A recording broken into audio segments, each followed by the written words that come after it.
Ang huling Sannin, ang lihim sa kapangyarihan ni Master Jiraiya na hindi alam ng lahat. Isang ninja na kinatatakutan sa buong mundo, ngunit ang puso'y punong-puno ng kabaitan. Isang shinobi na handang isakripisyo ang buhay para sa kapayapaan ng buong mundo. At ang pinakamalungkot sa lahat, isang alamat na namatay na hindi man lang nalamang siya pala ang pinakamahalagang guro ng magiging tagapagligtas ng mundo. Ito ang kwento ni Jiraiya, ang ninja na tinaguriang Toad Sage ng Konoha. At sa video na ito, malalaman mo kung gaano nga ba siya kalakas. At bakit, kahit sa kanyang pagkamatay, hindi kailanman nawala ang kanyang legacy. Si Jiraiya ay hindi ordinaryong ninja. Kasama niya sa isang team sina Orochimaru at Tsunade, isang grupo na tinaguriang The Legendary Sannin ng Hidden Leaf Village, matapos nilang labanan ang isang buong hukbo mula sa Hidden Rain Village sa ilalim ni Hanzo the Salamander. Pero ang hindi alam ng marami, si Jiraiya noon ay isang clown. Palabiro, medyo manyak, at laging natatalo sa sparring nila Orochimaru. Pero sa likod ng pagiging komedyante niya, may tinatagong gutom sa kaalaman. Lihim siyang nagtungo sa Mount Maebuko, ang tahanan ng mga higanteng Polaka. Dito niya nakilala si Fukasaku at Shima, mga Great Toad Sages na nagturo sa kanya ng isang forbidden technique, Sage Mode. Isang teknik na kakaunti lang sa buong mundo ang nakakamaster. At dito nagsimulang mamukod tangi si Jiraiya. Hindi lang Sage Mode ang nagpatibay kay Jiraiya. Summoning Jutsu, Gamabunta. Kaya niyang tumawag ng higanteng Polaka sa kalagitnaan ng laban, isang palakang kayang makipagsabayan sa mga bidyo.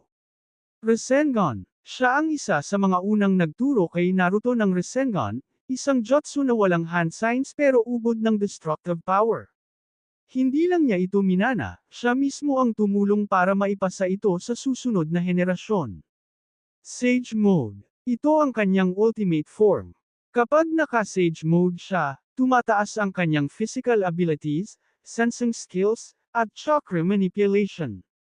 Mismong ang Pain, isang member ng Akatsuki na may 6 na katawan, ay pinahirapan ni Jiraiya sa laban nila. Ngunit ang tunay na lakas ni Jiraiya, ay hindi lang nasusukat sa jutsu. Ang kanyang tunay na kapangyarihan, ay ang paniniwala sa susunod na henerasyon.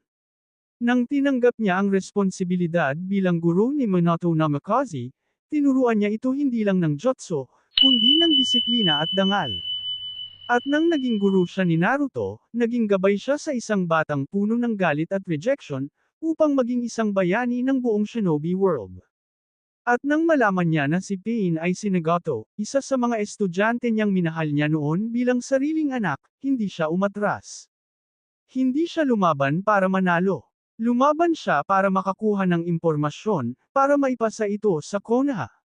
Alam niyang mamamatay siya, pero sa huli, isinulat niya ang sikreto sa kanyang likod gamit ang dugo.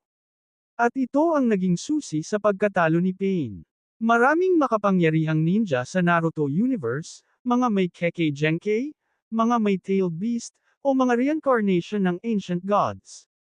Pero si Jiraiya, isang simpleng tao na umangat sa hirap, tumayong guro sa mga bayani, at namatay para sa kapayapaan.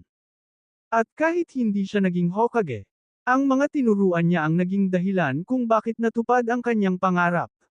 Ang isang mundo ng pagkakaunawaan. Master Jiraiya, hindi ka lang isang alamat. Isa kang haligi ng mundo ng shinobi. Kung fan ka ni Jiraiya at gusto mong bigyang pugay ang kanyang legacy, mag-comment ka ng Toad Sage Forever sa baba, at huwag kalimutang mag-like at subscribe para sa mas marami pang Deep Naruto stories. Muli, ito ang inyong Anime Chismis.